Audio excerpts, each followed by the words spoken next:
Instructor. എല്ലാവർക്കും international school of ഫിസിക്സിന്റെ YouTube ചാനലിലേക്ക് സ്വാഗതം. ഇന്ന് നമ്മളിവിടെ സംസാരിക്കാൻ പോകുന്നത് ഏറ്റവും പ്രതിഭാശാലിയായ ഒരു വേൾഡ് ചാമ്പ്യന്റെ ഒരു ടീമിനെ കുറിച്ചാണ്. അദ്ദേഹം മറ്റാരുമല്ല, 1972 മുതൽ 1975 വരെ വളരെയധികം കൊള്ളക്കത്തിലൂടെ വേൾഡ് ചാമ്പ്യനായ റോബർട്ട് ജെയിംസ് ബോബി ഫിഷർ എന്ന ബോബി ഫിഷറിന്റെ ഒരു ടീമിനെ കുറിച്ചാണ് നമ്മളിവിടെ സംസാരിക്കുന്നത്. നമുക്കറിയാം, റോബർട്ട് ജെയിംസ് ബോബി ഫിഷർ ഒരു അമേരിക്കൻ ചെസ് ഗ്രാൻഡ് മാസ്റ്റർ ആയിരുന്നു. അദ്ദേഹം ഹാസ്കിയുമായിട്ടുള്ള പോരാട്ടം ലോകത്ത് ഏറ്റവും കൂടുതൽ ആൾക്കാർ കണ്ട ഒരു മാച്ചുമായിരുന്നു. ഒട്ടനവധി ചെസ് പ്രേമികളുടെ മനസ്സിൽ കോളിളക്കം സൃഷ്ടിച്ചുകൊണ്ട് 1972 വേൾഡ് ചാമ്പ്യനായി അദ്ദേഹം മാറുകയായിരുന്നു. അതിനു മുന്നേ അദ്ദേഹം അമേരിക്കൻ ഗ്രാൻഡ് മാസ്റ്റർ ആയിരുന്ന റൂബൻ ഫൈൻ അഗെയിൻസ്റ്റ് കളിച്ചിട്ടുള്ള ഒരു ഗെയിമിനെ കുറിച്ചാണ് നമ്മൾ സംസാരിക്കുന്നത്. നമുക്കറിയാം, റൂബൻ സി ഫൈൻ എന്ന് പറയുന്നത് ഒരു സൈക്കോളജിസ്റ്റ് ആണ്. മാത്രമല്ല അദ്ദേഹം ഒരു യൂണിവേഴ്സിറ്റി പ്രൊഫസർ ആയിരുന്നു. ചെസ്സിന് വേണ്ടി ഒരുപാട് കോൺട്രിബ്യൂഷൻസ് ചെയ്തിട്ടുള്ള അദ്ദേഹം ഒരു ഓഥർ കൂടെ ആയിരുന്നു. ചെസ്സിന് വേണ്ടി ഒരുപാട് ബുക്കുകൾ അദ്ദേഹം എഴുതിയിട്ടുണ്ട്. സോ അദ്ദേഹം ഏറ്റവും സ്ട്രോങ് ആയ ഒരു കളിക്കാരൻ തന്നെയായിരുന്നു റൂബൻ ഫൈൻ. അപ്പൊ അദ്ദേഹവുമായി കളിച്ച ഒരു ഗെയിമിനെ കുറിച്ചാണ് നമ്മളിന്ന് ഡിസ്കസ് ചെയ്യുന്നത്. ഫിഷർ വൈറ്റ് പീസസ് ആണ് ഫിഷർ കളിക്കുന്നത്. റൂബൻ ഫൈൻ അവരുടെ ബ്ലാക്ക് പീസസ് ആണ് കളിക്കുന്നത്. സ്റ്റാർട്ടിങ് E4 മൂവ് ചെയ്തുകൊണ്ട് ഫിഷർ ആരംഭിക്കുക. E4ന്റെ പ്ലാൻ നമുക്ക് അറിയാൻ പറ്റും. E4 എന്ന് പറയുന്നത് ഓപ്പണിംഗ് പ്രിൻസിപ്പിൾസ് നമ്മൾ ഡിസ്കസ് ചെയ്തപ്പോൾ ആദ്യത്തെ വീഡിയോയിൽ നമ്മൾ ഡിസ്കസ് ചെയ്തിരുന്നു. സെൻട്രൽ കോളങ്ങൾ കൺട്രോൾ ചെയ്യുന്നതിന് വേണ്ടിയിട്ടാണ് ഈ പറഞ്ഞ E4 എന്ന് പറയുന്ന മൂവ് കളിക്കുന്നത്. ഇവിടെ D4ഉം C4ഉം ആയിട്ട് ഒത്തിരി കളിക്കാറുണ്ട്. പക്ഷേ ഫിഷർ എന്ന് സ്റ്റാർട്ട് ചെയ്യുമ്പോൾ E4 എന്ന മൂവിലൂടെയാണ് സ്റ്റാർട്ട് ചെയ്തിരുന്നത്. ഫൈൻ E5 കളിക്കുന്നു. ഫൈൻഡും കൺട്രോൾ ദി സെന്റർ എന്ന പ്രിൻസിപ്പിൾ തന്നെയാണ് ഫോളോ ചെയ്യുന്നത്. രണ്ടുപേരും സ്ട്രഗിൾ ഫോർ ദി സെന്റർ എന്ന് പറയുന്ന ഒരു സ്ട്രാറ്റജിയാണ് അഡോപ്റ്റ് ചെയ്ത് മനസ്സിലാക്കാനായിട്ട് കഴിയും. വളരെ സിമ്പിളായി നൈറ്റിനെ ഡെവലപ്പ് ചെയ്ത് ഫിഷർ അറ്റാക്ക് ആരംഭിക്കുകയാണ്. E5 പോണിന്റെ നിലവിൽ ഇപ്പോൾ നൈറ്റ് അറ്റാക്ക് ചെയ്യുന്നു. അപ്പൊ അതിനെ ഡിഫെൻഡ് ചെയ്യുന്നതിന് വേണ്ടി നൈറ്റ് C6 ബ്ലാക്ക് കളിക്കുകയാണ്. ബിഷപ്പ് C4 നമ്മൾ പ്രിൻസിപ്പിൾസിൽ മനസ്സിലാക്കിയതുപോലെ തന്നെയാണ്. സെൻട്രൽ കോളങ്ങൾ കൺട്രോൾ ചെയ്യുന്നതോടൊപ്പം പീസിനെ കൃത്യമായി പൊസിഷനിങ് ചെയ്ത് ഡെവലപ്പ് ചെയ്യുന്നു. പ്രത്യേകിച്ച് നമുക്കറിയാം, ഏറ്റവും വീക്ക് ആയിട്ടുള്ള F7 പോണിനെ ആ ബിഷപ്പ് ടാർഗറ്റ് ചെയ്യാണ്. ബിഷപ്പ് C5 ബ്ലാക്കിന്റെ ലാസ്റ്റ് ബിഷപ്പിനെ പുറത്തിറക്കുന്നു. C5ലേക്ക് ഡെവലപ്പ് ചെയ്യുന്നു. ബിഷപ്പ് ടാർഗറ്റ് ചെയ്യുന്നത്. D4 ഫിഷർ ഇവിടെ വളരെ അപ്രതീക്ഷിതമായിട്ടുള്ള ഒരു മൂവാണ് നടത്തുന്നത്. ഈ ഒരു ഓപ്പണിങ്ങിന് ഇവാൻസ് ഗാംബിറ്റ് എന്ന് നമുക്ക് എല്ലാവർക്കും അറിയപ്പെടും. ഇവാൻസ് ഗാംബിറ്റ് അതിലാണ്. ഇവാൻസ് ഗാംബിറ്റ് അക്സെപ്റ്റഡും കളിക്കാറുണ്ട്, ഇവാൻസ് ഗാംബിറ്റ് ഡിക്ലൈനും കളിക്കാനായിട്ട്. അത് ബ്ലാക്കിന്റെ അടുത്ത മൂവിനെ അനുസരിച്ചിട്ടായിരിക്കും ആ ഒരു ഓപ്പണിംഗ് മാറുന്നത്. ഇതുവരെ ഇറ്റാലിയൻ ഗെയിമിലായിരുന്നു കണ്ടിന്യൂ ചെയ്ത് പോയിക്കൊണ്ടിരുന്നത്. ഇവിടെ B4 കളിക്കുന്നതോടുകൂടി ഇവാൻസ് ഗാംബിറ്റ് എന്ന് പറയുന്ന ഒരു ഓപ്പണിംഗിലേക്ക് എത്തുകയാണ്. ഇവിടെ വൈറ്റിന്റെ ആ പോണിനെ B4 പോണിനെ ബിഷപ്പ് ക്യാപ്ചർ ചെയ്യുകയാണെങ്കിൽ ഇവാൻസ് ഗാംബിറ്റ് ആക്സെപ്റ്റ്. ഇനി അതല്ല ക്യാപ്ചർ ചെയ്യാണ്ട് ബിഷപ്പ് B6ലേക്കോ D6ലേക്കോ E7ലേക്കോ F8ലേക്കോ തിരിച്ചു പോവുകയാണെങ്കിൽ ഇവാൻസ് ഗാംബിറ്റ്. ഇവിടെ റൂബൻ ഫൈൻ ആ പോണിനെ ക്യാപ്ചർ ചെയ്യാണ്. ശരിക്കും പറഞ്ഞാൽ നമുക്ക് വളരെ സിമ്പിൾ ലോജിക്കിൽ മനസ്സിലാക്കാൻ പറ്റും. ആ പോണിനെ സാക്രിഫൈസ് ചെയ്യുന്നത് വഴി വൈറ്റിന് എന്ത് അഡ്വാൻറ്റേജ് ആണ് ആലോചിച്ചത്.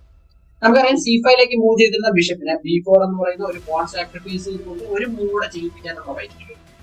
അത് മാത്രമല്ല, ഇവിടെ C3 എന്ന് പറയുന്ന ഒരു മൂവ് കളിക്കുമ്പോൾ ഒരു പോൺ മൂവ്സ് ആണ് അവിടെ ചെയ്യുന്നത്. പീസ് ഡെവലപ്മെന്റ് അല്ല, ബട്ട് ഒരു പോൺ മൂവ് ചെയ്യുന്ന സമയത്ത് ബിഷപ്പിനെ പിന്നെയും ബ്ലാക്ക് ഫോഴ്സ്ഫുൾ ആവണം. ബ്ലാക്ക് ഫോഴ്സ്ഫുള്ളി അതിനെ മാറ്റേണ്ടതായിട്ട് വരും. ഈ ബിഷപ്പ് അറ്റാക്കിലാണ്. നമുക്കറിയാം, ബിഷപ്പ് C5ലേക്ക് വരാൻ ബിഷപ്പിന്റെ B4 ക്യാപ്ചർ ചെയ്യാനായിട്ട് ഇപ്പൊ C3 കളിക്കുമ്പോൾ മറ്റൊരു മൂവിലൂടെ മാത്രമേ ഈ ബിഷപ്പിനെ റിട്രീറ്റ് ചെയ്യാനായിട്ട് സാധിക്കൂ. അപ്പൊ അതുകൊണ്ട് ബിഷപ്പിനെ ഇവിടെ A5ലേക്കായിരിക്കും മാറ്റുന്നത്. റൂബൻ ഫൈൻ ബിഷപ്പ് A5 കളിക്കുന്നു. D4 കളിച്ച് സെന്ററിലേക്ക് ഒരു ബ്രേക്ക് കൊടുക്കാനുള്ള ബോബി ഫിഷർ ചെയ്യുന്നത്. നമുക്കറിയാം, സെൻട്രൽ ഒപ്പോണന്റിന്റെ E5 പോണിനെ ചലഞ്ച് ചെയ്തുകൊണ്ട് പീസ് ഡെവലപ്മെന്റ് ആണ് ചെയ്യുന്നത്. അതോടൊപ്പം C1 ബിഷപ്പിന്റെ ഡയഗണൽ A3, അതോടൊപ്പം തന്നെ H6 ഡയഗണലിലേക്ക് ഓപ്പൺ ആയിട്ടുണ്ട്. സെന്ററിലേക്ക് ഒരു ഹോൾഡ് ഉണ്ട്. സോ റൂബൻ ഫൈൻ ആ പോണിനെ ക്യാപ്ചർ ചെയ്യണം. നമുക്കറിയാം, ഇവിടെ രണ്ടാമത്തെ പോണും നഷ്ടപ്പെട്ട് കഴിഞ്ഞു. ഓപ്പണിംഗ് സിറ്റുവേഷൻ ആണ്.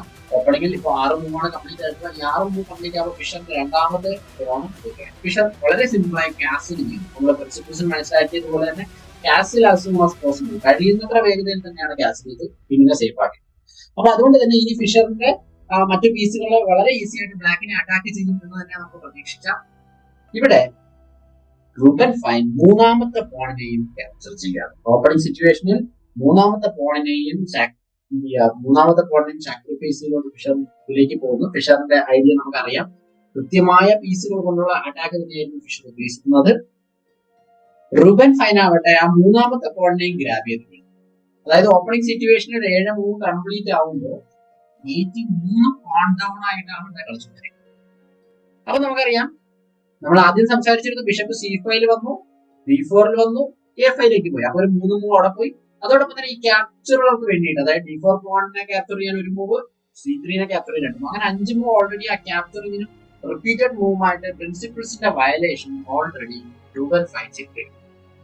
അപ്പൊ ഇനി നമ്മൾ മനസ്സിലാക്കാനുള്ള എങ്ങനെയാണ് ഈ പറഞ്ഞ പ്രിൻസിപ്പിൾ വയലേഷന് ഫിഷർ പണിഷ്മെന്റ് കൊടുക്കുന്നത് എന്നുള്ളതാണ്. ഓക്കെ, നമുക്ക് ശ്രദ്ധിക്കാം. ഇവിടെ ഇനി നമുക്ക് പീസ് ഡെവലപ്മെന്റ് ബാലൻസ് ഫിഷറിന് ചെയ്യാനുണ്ട്. ഇവളുടെ നൈറ്റും C1 ബിഷപ്പും ഓൾറെഡി പുറത്തിരിക്കുന്നുണ്ട്. ഇവളുടെ ബിഷപ്പും B1 നൈറ്റും C1 ബിഷപ്പും ഓൾറെഡി അകത്തിരിക്കുന്നുണ്ട്. സോ അതിനെ ഡെവലപ്പ് ചെയ്യേണ്ടതായിട്ടുണ്ട്. അപ്പൊ അതിനെ എങ്ങനെയാണ് ഡെവലപ്പ് ചെയ്യുന്നത് നമുക്ക് മനസ്സിലാക്കാം. അതോടൊപ്പം തന്നെ എങ്ങനെയാണ് ഈ അറ്റാക്ക് കോർഡിനേറ്റ് ചെയ്യുന്നത്. ക്വീൻ B3 കളിച്ചിട്ട് F7 പോണിനെ കൃത്യമായി ടാർഗറ്റ് ചെയ്യാണ്. F7 പോണിനെ ക്യാപ്ചർ ചെയ്യുക, കാസിൽ തൽക്കാലം ചെയ്യാനായിട്ട് അനുവദിക്കാതെ കിങ്ങിനെ അറ്റാക്ക് ചെയ്യുക എന്നുള്ളത് തന്നെയാണ് ഇവിടെ ഫിഷർ പ്ലാൻ ചെയ്യുന്നത്. സോ F7 പോണിനെ ഗാർഡ് ചെയ്യുന്നതിന് വേണ്ടിയിട്ട് ക്വീൻ E7 തന്നെ കളിക്കണം. ക്വീൻ F6 പോസിബിൾ ആണ്. ക്വീൻ F6 കളിക്കുന്ന സമയത്ത് അടുത്ത ബിഷപ്പ് ഡെവലപ്പ് ആവാനുള്ള സാധ്യത, ബിഷപ്പ് G5 വന്നിട്ട് ക്വീനെ പിന്നെയും അറ്റാക്ക് ചെയ്യാനുള്ള ഒരു ചാൻസ് ആണ്. അപ്പൊ അതുകൊണ്ട് തന്നെ ക്വീൻ E7 ഡിഫൻസ് ചെയ്യുന്നതോടൊപ്പം തന്നെ എന്ത് ചെയ്യുന്നു, E4 പോണിനെ അറ്റാക്ക് ചെയ്യുന്നു. മാത്രമല്ല ഇതിപ്പോ E4 പോണിന് ഒരു വലിയൊരു ചലഞ്ച് എന്ന് പറയാനില്ല. കാരണം ക്വീൻ E4 കളിക്കുകയാണെങ്കിൽ അടുത്ത മൂവിൽ E1 എന്ന് പറയുന്ന മൂവ് സാധ്യമാകും. അപ്പൊ അന്നേരം ക്വീൻ പിന്നിലാവുകയും ക്വീൻ നഷ്ടപ്പെടുകയും ചെയ്യും. സോ ഇവിടെ നൈറ്റ് C3 കളിക്കുക. നൈറ്റിന് C3 കളിച്ച് ആ പോണിനെ ഗ്രാബ് ചെയ്ത് ഒരു പോൺ ഫിഷറിനെ തിരിച്ചു കിട്ടി. ഇവിടെ നമുക്ക് പീസിന്റെ ആക്ടിവിറ്റി വളരെയധികം ഇമ്പോർട്ടൻസ് ആണ്. ഇവിടെ ഒന്ന് ശ്രദ്ധിച്ചു നോക്കാം. ഒരു മിഡിൽ ഗെയിം പോർഷനിലേക്ക് എത്തുന്ന സമയത്ത് അല്ലെങ്കിൽ ഒരു ഓപ്പണിംഗ് സിറ്റുവേഷനിൽ നിന്ന് മിഡിൽ ഗെയിമിലേക്ക് പോകുന്ന ഈ ഒരു സിറ്റുവേഷനിൽ വൈറ്റിന്റെ പീസുകൾ എല്ലാം ആക്റ്റീവ് ആണ്. F3 നൈറ്റ് ആക്റ്റീവ് ആണ്, C3 നൈറ്റ് ആക്റ്റീവ് ആണ്, C4 ബിഷപ്പ് ആക്റ്റീവ് ആണ്, B3 ക്വീൻ ആക്റ്റീവ് ആണ്. എന്നാൽ ബ്ലാക്കിന്റെ പീസ് നോക്കുമ്പോൾ G8 നൈറ്റ് അതുപോലെ ഇൻഷ്യൽ സ്റ്റേജ് തന്നെയാണ്. C8 നൈറ്റും ഇൻഷ്യൽ സ്റ്റേജ് ക്യാൻസൽ ചെയ്യാനായിട്ട് കഴിയില്ല. അപ്പൊ എത്രയും പെട്ടെന്ന് പീസ് ഇറങ്ങി ക്യാൻസൽ ചെയ്ത് ഇങ്ങനെ സേഫ് ആക്കുമെങ്കിൽ ബ്ലാക്ക് ഓക്കെ ആണ്. ബട്ട് ക്യാൻസൽ ചെയ്യാൻ അനുവദിക്കരുത് എന്ന് തന്നെയാണ് ഈ ഒരു ഓപ്പണിന്റെ ബ്ലാക്കിനെ ഇങ്ങനെ സെന്ററിൽ കണ്ടിന്യൂസ്ലി അറ്റാക്ക് ചെയ്യാൻ പറ്റുവാണെങ്കിൽ അത്തരത്തിൽ അറ്റാക്ക് ചെയ്യാനായിട്ട് വൈറ്റ് ശ്രമിച്ചുകൊണ്ടേയിരിക്കും. നമുക്ക് നോക്കാം ഫിഷർ എങ്ങനെയാണ് ഫിഷറിന്റെ ഈ നമുക്ക് നോക്കാം ഫിഷറിന്റെ ഈ മൂവ്മെന്റ് എങ്ങനെയാണ് ബ്ലാക്ക് പ്രിവെന്റ് ചെയ്യാൻ ശ്രമിക്കുന്നതാണ്. അപ്പൊ ഇവിടെ നമ്മൾ മനസ്സിലാക്കിയതുപോലെ തന്നെ ക്യാൻസൽ ചെയ്ത് എത്രയും പെട്ടെന്ന് കിങ്ങിനെ സേഫ് ആക്കണമെന്നുള്ള ഒരു പ്ലാൻ ഉണ്ട്. അപ്പൊ അതുകൊണ്ട് തന്നെ ബ്ലാക്ക് ഇവിടെ നൈറ്റ് F6 കളിക്കാണ്. അടുത്ത മൂവിൽ ബ്ലാക്ക് എന്തായാലും ക്യാൻസൽ ചെയ്യാനാണ് സാധ്യത. ക്യാൻസൽ ചെയ്ത് കഴിഞ്ഞാൽ കിങ് സേഫ് ആവും. ഓൾറെഡി 2 പോണപ്പാണ്. അപ്പോ ഈ അറ്റാക്കിനെ ഒന്ന് ഡിഫെൻഡ് ചെയ്യാനായിട്ട് ബ്ലാക്കിന് ഒരുപാട് ചാൻസുകളുണ്ട്. അപ്പൊ അത്തരത്തിൽ ബ്ലാക്ക് ട്രൈ ചെയ്തുകൊണ്ടേയിരിക്കും. റൂബൻ ഫൈന്റെ പ്ലാൻ എന്താണെന്നുള്ള കാര്യം നമുക്ക് മനസ്സിലായിട്ടുണ്ട്. ഇതുപോലെ തന്നെ ഈ പ്ലാൻ എന്താണെന്നുള്ളത് ഫിഷറിന് മനസ്സിലായിട്ടുണ്ടായിരുന്നു. അപ്പൊ ഫിഷർ ക്യാൻസൽ ചെയ്യാൻ അനുവദിക്കാതിരിക്കണമെങ്കിൽ കണ്ടിന്യൂസ് അറ്റാക്ക് ചെയ്തുകൊണ്ടിരിക്കും. സോ അതുകൊണ്ട് തന്നെ അദ്ദേഹം നൈറ്റിന് D5 മൂവ് ചെയ്തു. ക്വീനെയും F6 നൈറ്റിനെയും അറ്റാക്ക് ചെയ്യുന്നു. ഇതിന് ഗുഡ് മൂവ് എന്നാണ് പറയുന്നത്. ഇനി മറ്റൊരു പ്രത്യേകത എന്ന് പറയുന്നത് ഒരു ക്വീനെ അറ്റാക്ക് ചെയ്യുന്നതുകൊണ്ട് തന്നെ ഫോഴ്സ്ഫുള്ളി അതിനെ വേറെ എന്തെങ്കിലും ഒന്ന് സൊല്യൂഷൻ കണ്ടെത്തണം. ക്വീനെ മാറ്റുകയോ അതല്ലെങ്കിൽ ആ നൈറ്റിനെ ക്യാപ്ചർ ചെയ്യുകയോ ചെയ്യണം. എല്ലാത്തിനും പക്ഷേ ക്യാൻസൽ ചെയ്യണമെങ്കിൽ ക്വീൻ നഷ്ടം. അപ്പൊ അതുകൊണ്ട് തന്നെ വളരെ ഈസി ആയിട്ട് നൈറ്റ് D5 ക്യാപ്ചർ ചെയ്യും. നൈറ്റ് D5 ക്യാപ്ചർ ചെയ്യുമ്പോൾ സാധാരണ നമ്മൾ ചെസ് കളിക്കുമ്പോഴത്തേക്ക് നമുക്കറിയാം നമുക്ക് കൂടുതലും പീസുകൾ കൊണ്ടായിരിക്കും ക്യാപ്ചർ ചെയ്യുക. കാരണം പീസിന്റെ ആക്ടിവിറ്റി സ്റ്റോപ്പ് ചെയ്തുകൊണ്ട് പോൺസ് വെക്കാറില്ല. പക്ഷെ ഇവിടെ ഫിഷർ വളരെ വ്യത്യസ്തമായ പോൺ കൊണ്ടാണ് ഈ D5 ക്യാപ്ചർ ചെയ്യുന്നത്. D5 ക്യാപ്ചർ ചെയ്യുമ്പോൾ അപ്പോഴും ക്യാൻസൽ ചെയ്യാനുള്ള ഒരു സമയമില്ല. കാരണം എന്താണെന്ന് വെച്ചാൽ C6 നൈറ്റ് വീണ്ടും അറ്റാക്കിലാണ്. അപ്പോ ഇപ്പൊ ക്യാൻസൽ ചെയ്യണമെങ്കിൽ C6 നൈറ്റ്, അതുകൊണ്ട് തന്നെ ക്യാൻസൽ ചെയ്യാനായിട്ട് കഴിയും. പിന്നെ മറ്റൊരു പറയത്തക്ക ഒരു പ്രോബ്ലം ഉള്ളതെന്ന് വെച്ചാൽ E5 ഓപ്പൺ ആയി കഴിഞ്ഞു. ഓൾറെഡി ഈ പോൺ കൊണ്ടാണ് D5 ക്യാപ്ചർ ചെയ്തത്. അതുകൊണ്ട് തന്നെ E5 ഓപ്പൺ ആയി. അപ്പോൾ ഫ്യൂച്ചറിൽ നമുക്ക് റൂക്കിനെ ഇങ്ങോട്ട് കൊണ്ടുവരാനും അറ്റാക്ക് ചെയ്യാനുള്ള സാധ്യത. പക്ഷെ ഇപ്പോൾ അത് സാധ്യമല്ല. കാരണം ഓൾറെഡി A5 ബിഷപ്പ് ഇരിക്കുന്ന കാരണം ഇപ്പൊ നമുക്ക് ആ മൂവ് കളിക്കാനായിട്ട് കഴിയും. നമുക്കറിയാം C6 രക്ഷപ്പെടുത്താനായിട്ട് B8 D8 അല്ലെങ്കിൽ E5 മാത്രമാണ് നിലവിൽ 3 മൂവുകളുള്ളത്.